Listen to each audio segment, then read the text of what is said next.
Drink to our youth, for the days come and gone, for the age of aggression is just about done.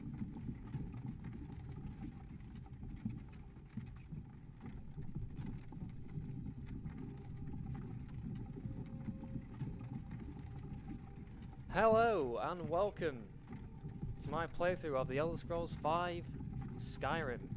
My name is Raglain and I will be your host for this walkthrough.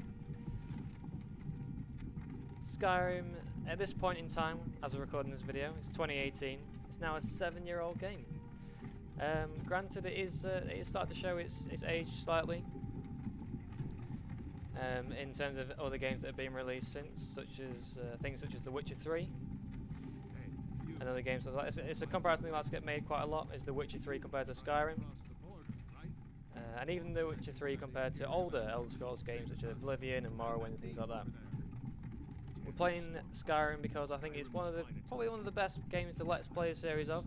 It's also a game that I've played the most of. If you discount games like Dota 2 and things like that, kind of like multiplayer MOBA games, Skyrim is definitely the most single-player adventure game I've played by far.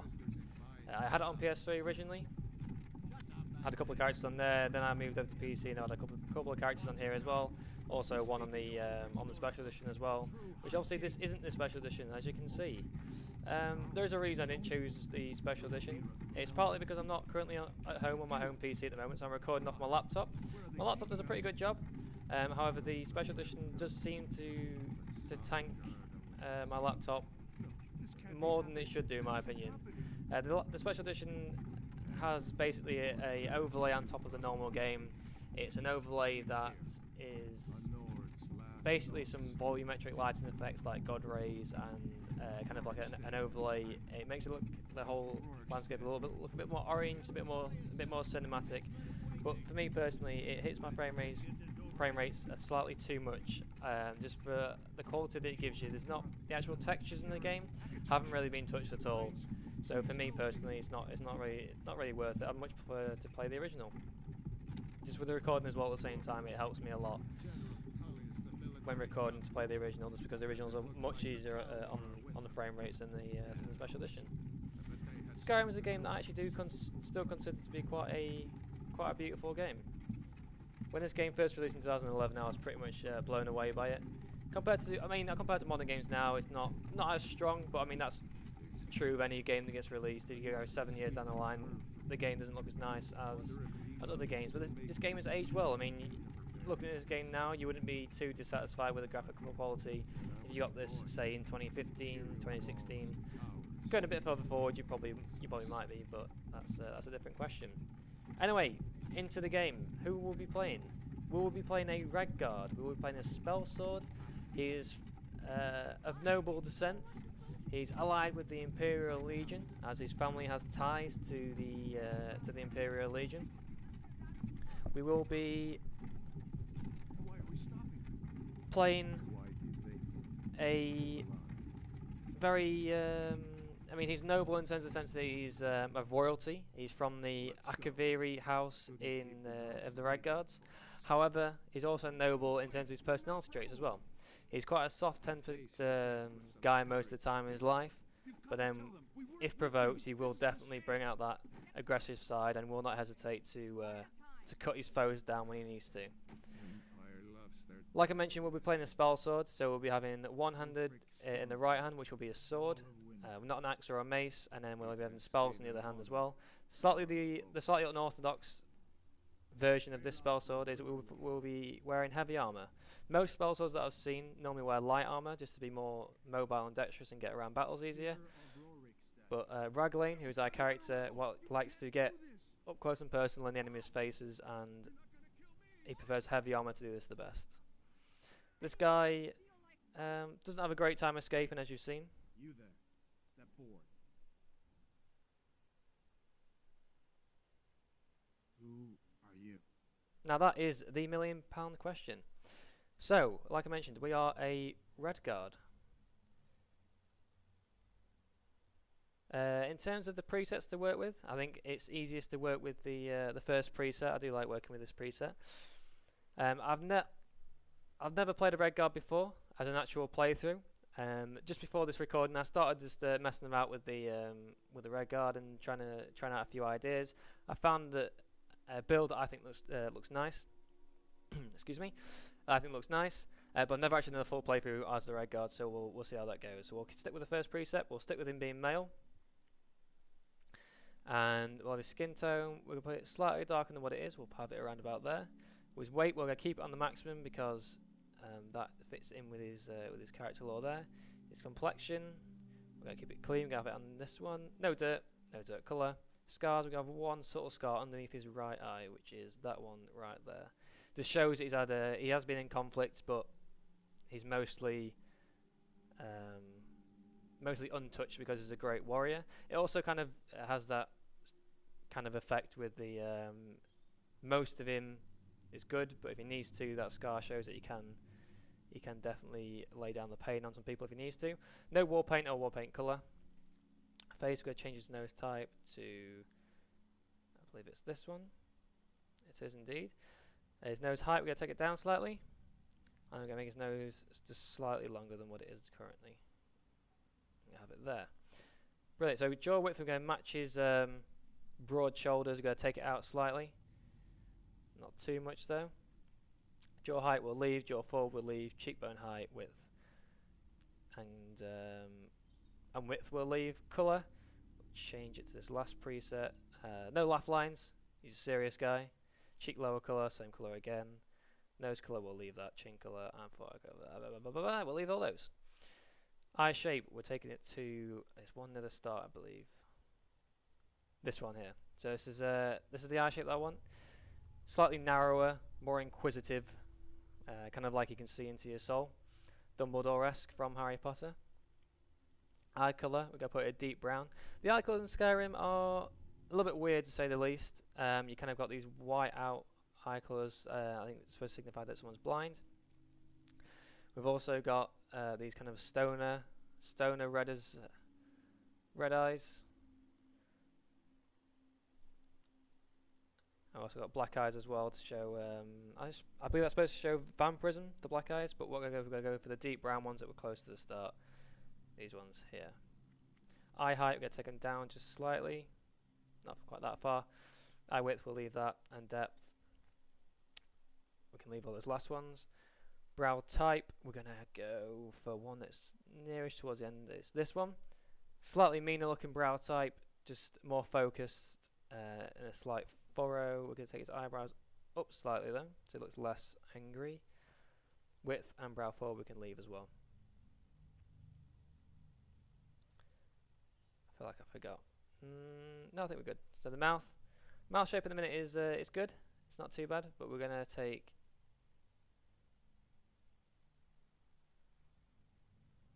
a different mouth shape, I believe.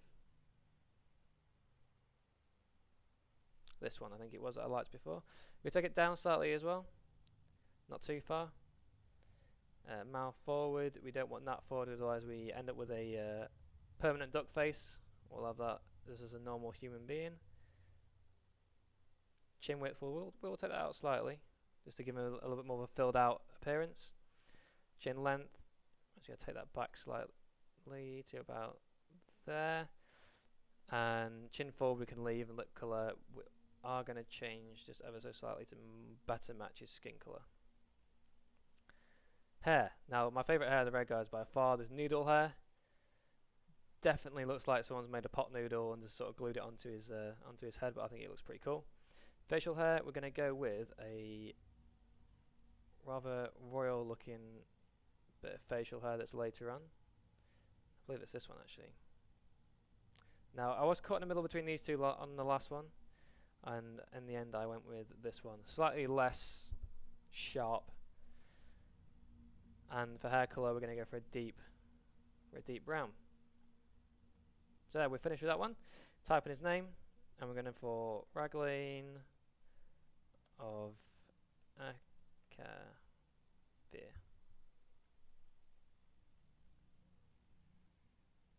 What are you doing here, Redguard? You a sellsword? A sailor from Stros Mackay? Captain, I'm not a sellsword. He's not on the It's slightly racist to think that I am a sellsword. Although actually, I mean, Orders, Captain. not saying I wouldn't take money We'll make sure for my everyone knows services, our but tongues are hammer fed. because I will be doing that Follow numerous the times captain. later on. But again, you can't assume those things. So we've got the whole sort of good cop bad cop situation going off there, where Hadvar, the guy on the right, wanted to let us go because we weren't on the list. But this hard-nosed leader on the left, I forget her name. She's all about killing Ulfric Stormcloak. She's just ready and raring to go. Doesn't care who gets in the way. So we've been sent to the block too. This is General Tellius, if you haven't played the game before. He's the the leader of the Imperial Legion, and that is Ulfric Stormcloak, who's in the cloak there. He's the leader of the Stormcloaks. I believe this is one of the few times in the game you actually see these two together, if I'm remembering right. It's been a while since I played Skyrim, so I'm slightly rusty. But from what I can remember, that's one of the few times you actually see them together in the game. This guy is extremely keen. He nominates himself to go first. And, well, there you are. He hasn't got all morning to get his head chopped off. One thing about this scene I've always been pretty confused about is the size of that box. Now, you've got two options. You either have a massive box and you keep the same box for everyone, so everyone's head just goes in it, nice and easy. Or you have a small box and you swap out that box for everyone's head, or you at least dispose of that head in the cart behind, for instance. But what they do is they do neither of those. They have a small box, leave his body there, leave his head in there, and they just Here it is again. they just make us kneel over the dead body that's already there and try and cut a head off. I say try, it's a bit of a spoiler. Well, not really a bit of a spoiler, but that's not what the game's going to end here. But you have to kneel over his body, and then you'll see in a second that there's no space in this box for our head to go. There you are. We look thematically to the left-hand side to see our saviour come over the mountain. Now the fact that Alduin saves us essentially from death is the irony is not lost on me. I mean, because Alduin, it's not really a spoiler at this point, but is the final boss of the main quest line, and we can only beat him because we're Dragonborn. We're the only Dragonborn in Skyrim at the moment. So without us, he couldn't have been defeated, but he's just, by attacking Helgen, he's actually saved us. So a little bit of irony there. So Ulfric's managed to get out of his binds and out of his gag. And we're trying to escape Helgen from, trying to escape Helgen and trying to avoid the dragon.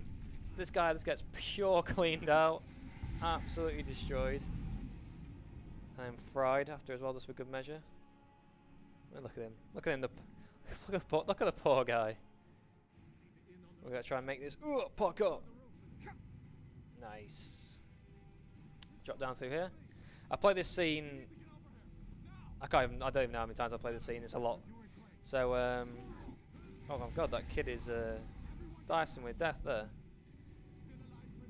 So I pretty much know the pattern of what happens here. This guy's just been well and truly fried.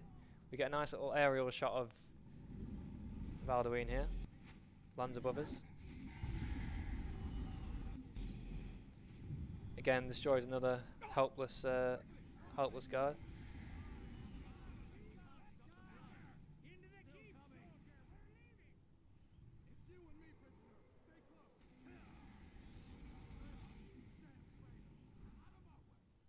Now, like I mentioned before, the family of A'Kavir have a strong ties to the Imperial Legion, so we will be joining the Imperials. At this point is where you have a choice. If you want to, you can join the Stormcloaks.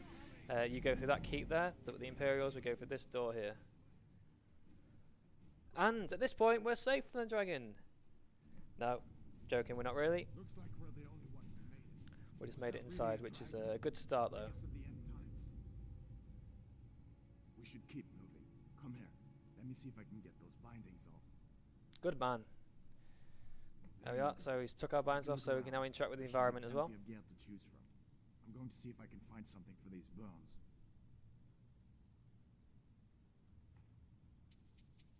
get some gear. So take that gold there. What I'll do is I'll take these books, the lore books. They basically just extend the lore in Skyrim. We have got the Hearthstone expansion installed, so we can build a house later on and put all the books there and do some lore reading if you want to. But just as a start, I'll not start reading the lore off straight away because I know some people get sort of a little bit bored by extended periods of reading and not much action. So we'll leave them for now, but we'll add it in later. If you want me to start reading the extended lore and not all the books in full, let me know in the comments below. And if you don't, also let me know in the comments below just so I know where everyone's head's at.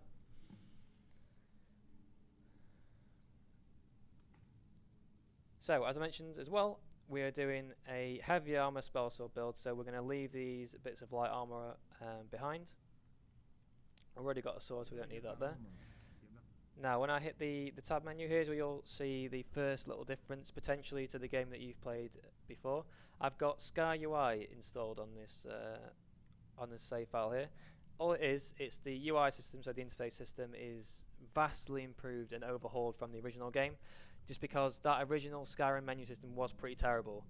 Not gonna lie, it's one of the things I did hate when I played in the original PS3 version. It annoyed me no end, and when I came to PC and I realised that there was a mod to fix that, I was infinitely happy. It was one of the best things I've ever seen. One of the other good things I've seen is the cleaned up favourite system. So Sky UI replaces the original favourite system, which was pretty clunky. You could favourite things and then hit Q, well, not hit Q on the console, but on PC you hit Q, brings up a menu in the bottom left, and you basically have to scroll through all of the abilities to get to the next one that you want. This cleaned up sort of favourite system looks like this. Oh no, that's the wrong button. So it brings up a smaller menu here. You can also cycle through the different sections of your inventory, and what you can do is you can actually assign each one to a button. So rather than having to scroll through all of them to find out what the one you want, without even having to come into the favourites menu, you can now quickly access them just from hitting one on the keyboard. So pull it out, hit one again, it de-equips it, or unequips it, sorry, and you hit one again, it equips it again. So it just saves you that hassle of going in and out of the favourites menu constantly to do it. It's not so much of a problem if you're just playing a sword and shield character, but I will be using magic as well throughout this playthrough, and it just makes it a pain in the rear end when you're trying to switch between spells constantly, switch between swords and different combinations. To actually keep using that favourites menu there. So what we'll do is we'll favourite these two, and I'll just quickly show you. This has also got flames on 2, healing on 3. One thing you can do as well, which I haven't really ever delved into a lot, is actually you can group certain abilities together. So if you wanted to say when you hit 1, you brought out a sword and flames, you could do that, and the groups appear down here. I might start doing that later on, as you start to get more and more spells, and it starts to get more and more complex. I might start to do favorites and the different favorite groups, but for now I'll just stick it to the normal. Come on, this way. To the normal 1, 2, 3, and 4, and we'll equip the fire in the left hand.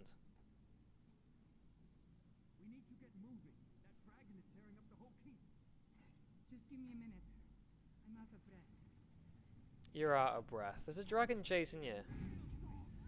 You've got time to be out of breath. So we'll give these guys a good roasting. Oh, damn. Oh, that reminds me, we're playing on, if you were curious, we're playing on massive difficulty.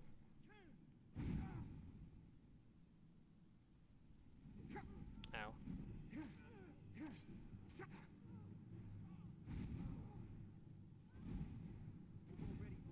Oh dear, this could be a sticky situation.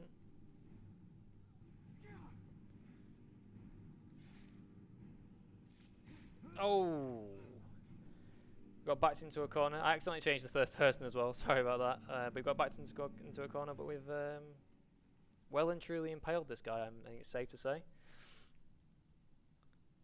The cutscenes are an aspect of the game that just I never get bored of. It's probably a little bit, I don't know, superficial, but to me those cutscenes do make it extremely fun, especially with the bow and arrow. If you ever played an archer build in Skyrim, you know the satisfaction of having that final kill cam and having the camera track the tip of the bow and it go in slow motion, and then sort of like because the camera basically tracks onto where the arrow is and it'll move towards the target. So that's always nice to do. Unfortunately, not playing a archer on this run. But what we are doing, we are playing a one-handed warrior, so we do have the chance of decapitating enemies in the final kill cam, which is just as satisfying. So we got blocked off by the old classic rockfall in there.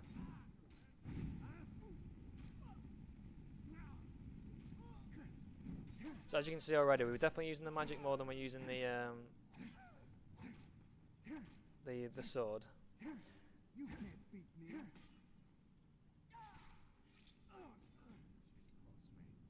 These final kill cams are brutal. They're quite perfectly laid out here. One face down, one face up. Now the reason for that is because when you're on massive difficulty, especially, I mean, we've got Hadvar in a minute, which makes it look kind of actually makes it easier, to be fair, because he can just tank all the hits because he's a non-killable NPC. So all he'll do is if he takes too much damage, he'll go down on one knee and regen his health, and he'll be back up and fine a bit later on. But in terms of when you're on your own and he's back out into the sort of the surrounding areas, it can actually be quite tough to take hits, especially early on, especially when we haven't got any armor equipped yet, because we're going to be using heavy armor. Those hits hurt, and sometimes using a sword constantly up in someone's face can be quite a challenge. It involves a lot of running away, so you'd definitely be using your long range spells quite a lot during the start. And we've just happened upon some Star Wars looking fight down here with Darth Sidious blasting some white hot lightning that is these two Stormcloak soldiers. These are actually Imperials, these are friendlies. They are the Torture and Torture's assistant down here. And they actually have no idea what's going off up top. And we try and tell them there's a dragon here, but they don't believe us. Oh yeah, of course, we haven't got a lot of picks yet. Again, we'll take this book. Let me know if you want me to read them in either a separate series or just as I go through the main game. If you want to actually read them in episode, that's also something I can do as well. Don't you even know what's going on? A dragon is attacking. This guy's mod always makes me laugh. He's got mutton chops and like a bald monk head on top with this really weird like tramp hair down the side. He just looks like the definition. He reminds me slightly of Fenrir Greyback from Harry Potter, actually, thinking about it. So we picked up some lockpicks, so we're gonna just have a quick nosy in on this cage here. Oh, I broke a lockpick, so not the best start. There we go. It's only a novice lock. So we've got some money, we've got the potion of magicka, and this guy is wearing some robes. We'll take these. We're not going to be using them, but if you'll notice, it's one weight for the value of 305 gold. So I know we didn't take the light armor earlier, but that's because they were, I think they were about 10 weight for, no, I think they were about 2 weight for about 10 to 15 gold. It was something like that. A general sort of rule of thumb that I use is a 10 to 1 ratio. So if you put weight over value, I normally like the weight to be at least sort of 10 times better than the weight. So the value being, say, for instance, a 1 to 10. That's the easiest one. So a weight of 1 and a value of 10 is probably the minimum I'd go to. It's because it avoids getting over encumbered. Being over encumbered in Skyrim is so annoying, so annoying. It's basically a mechanic where if you start carrying too much, you get slowed down, but the slowdown is incredible. If you get over encumbered mid-dungeon, say like a Dwarven Ruin, it takes you hours to get out of there, and you've just got to drop the stuff that you don't need. And if you've got all your stuff that you want on you, and you don't really want to drop anything, it's a bit of a nightmare trying to decide what to drop. So what I will do is I'll be adding some more mods in later. So the minute I've only got Sky UI installed, but later on I will be adding some more mods. Such as reduced potion and miscellaneous items, just because again it adds to the ease of being not over encumbered all the time. So I'm not doing anything stupid like making all swords like 0.1 or 1 weight, but it'll just be sort of smaller items like potions and things that you carry a lot of that shouldn't really weigh very much anyway in the first place, but for some reason they weigh 0.5 in Skyrim, which it doesn't sound like very much, but it adds up over time for sure. So we just absolutely shredded all of these fools here. Again, they don't have anything that we want. We're still looking for heavy armor and one-handed weapons. Burn, baby, burn. Oh no! Oh no! What a nightmare! Oh no! Amateur mistake. Amateur. Right, well, I'll be back in a second. I'll pick up where I left off in a sec. Hello, and we're back. Sorry about that. Oh god, that was so novice. So novice. A bit embarrassing, but basically what I did was I set fire to this fuel that's on the floor, and then just walked straight into it like the legend that I am, and then just died instantly. So we'll avoid it this time. Damn! Who shot that arrow? Was that you, Hadvar? Christ Almighty! He was on about half health, and that's a strong bow arm.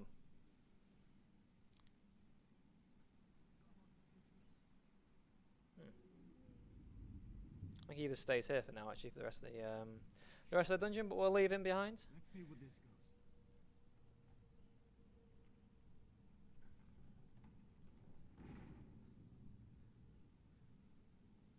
As we carry on through this dungeon here, I did have a question for this video. Did have a question of the day. I was wondering, just being curious, I wonder how many people haven't played Skyrim who's watching this video. Now, I would assume that at least 90% of people would have played Skyrim by this point, if we're being honest. Just with the availability of Skyrim that's around, all different consoles. You got PS3, Xbox 360, PS4. The new Xbox One, PC. It's been remastered as well for PC, so there's 2 versions on PC. Although I believe for whatever reason they've actually took the original version off of the Steam store now. Last time I looked. Not quite sure why that is. I think they should offer both of them. But I suppose it just makes it. I suppose it does make it easier for consumers who are going to be buying the game for the first time to know which one to get, because there's only one. But yeah. Let me know down in the comments below. Drop me a comment of if you haven't played it or if you have played it, and also what build you've done. What your favourite build is. Oh, that's not fire. That is healing.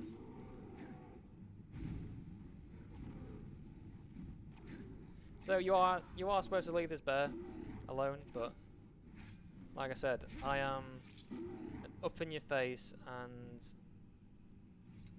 definitely not a sneaky kind of character. The law of this character is he will never sneak. I will occasionally sneak by accident on occasions, because the most recent playthrough I've done on Skyrim is actually on my PC, and that was with a sneak character, so I probably might accidentally drop into that sneaking archetype every now and then. But we're out. We're in Skyrim. We've escaped. Wait. A little flyover from Alduin there. Gotta admit, that is a very cool model for a dragon. To be fair to Bethesda. He's gone for good this time. But I don't think we should. And that's it. That's all for this episode. We've managed to escape the clutches of the executioners. We've sided with the Imperial Legion. We've been a Red Guard, and we've started being a Spellsword, and we've escaped from Helgen. That's all for this episode. Next episode, we'll be going to Riverwood, then on to Whiterun, meeting Jarl Balgruuf, getting some important missions, and we look forward to seeing you then. So until then, I'll catch you next time. Skyrim, and we fight all our lives. And when Southern Guard beckons,